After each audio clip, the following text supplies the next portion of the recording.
ദൃഷ്ടിദോഷങ്ങൾ എന്ന് പറഞ്ഞാൽ പല രീതിയിലുണ്ട്. ആ. ഇപ്പോൾ പല ഈ ചില ആൾക്കാർ വന്ന് കണ്ണേറ് ദോഷം, അതെ അതെ നാവേറ് ദോഷം എന്നൊക്കെ പറയുന്ന ആ രീതിയിലുള്ള ദോഷങ്ങളൊക്കെ മാറാനായിട്ട് സാധാരണ നമ്മൾ പണ്ട് കാലങ്ങളിൽ കള്ളിച്ചെടി വളർത്തുക. ഇന്നിപ്പോൾ നമ്മൾ ദൃഷ്ടി ഗണപതിയുടെ ഫോട്ടോ ഉപയോഗിക്കുക.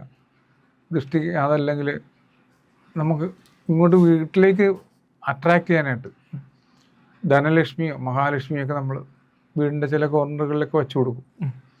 വീട്ടിലേക്ക് വരാൻ. പിന്നെ കുബേരൻ വടക്ക് ഭാഗത്ത് കുബേരൻ്റെ ഒരു ഫോട്ടോ വെച്ച് അല്ലെങ്കിൽ ചെറിയൊരു ഇത് വെച്ച് കഴിഞ്ഞാൽ കുബേരൻ്റെ ഫോട്ടോ, ലാഫിംഗ് ബുദ്ധ അല്ല കുബേരൻ. അതെ, കുബേരൻ വയറിനൊക്കെ ചാടി ആളല്ല. അതെ അതെ അതെ അതൊരു തെറ്റിദ്ധാരണയാണ്. ഒരു തെറ്റിദ്ധാരണയാണ്. ആ കുബേരൻ്റെ പ്രതിമ നമ്മൾ വടക്ക് ഭാഗത്ത് നിന്ന് ഉള്ളിലേക്ക് വെച്ച് കഴിഞ്ഞാൽ നമുക്ക് വേണ്ട ഇത് ചെയ്യാൻ പറ്റും. ഇതൊന്നും അല്ലെങ്കിൽ പോലും നേരെ വടക്ക് ഭാഗത്ത് ഒരു ഡ്രമ്മിനകത്തോ ഇതിനകത്തോ വെള്ളം പിടിച്ചു വയ്ക്കുക. വെള്ളത്തിൻ്റെ ദൗർലഭ്യം കൊണ്ട് നമുക്ക് വീട്ടിൽ വെള്ളം നമുക്ക് എല്ലാവർക്കും അത്യാവശ്യമാണല്ലോ. അതെ, ഒരു ഡ്രമ്മിനകത്ത് ഇപ്പോൾ കിണർ കറക്റ്റ് സ്ഥാനത്ത് കിണറാണെങ്കിൽ നമുക്ക് ദാനം വരും.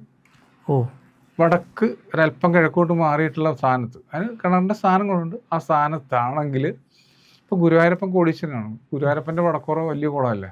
അതെ അതെ അതെ അതെ അതെ അത് ഒന്നുള്ള ഇത് നമുക്ക് കിട്ടും. അതിന് പകരമായിട്ടാണ് നമ്മൾ ചെറുതായിട്ട് രീതിയിൽ ഇത് വെക്കുന്നത്. ജലസ്രോതസ് വീടിൻ്റെ അകത്ത് ഉണ്ടാക്കി വെക്കുന്നത്.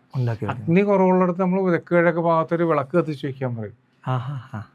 അയ്യോ വിളക്ക് അത് ദൈവമല്ല, നീ എന്ന് പറയുന്നത് നമുക്ക് ഏറ്റവും ഇമ്പോർട്ടൻ്റ് ആയിട്ടുള്ളൊരു സംഭവമാണ്.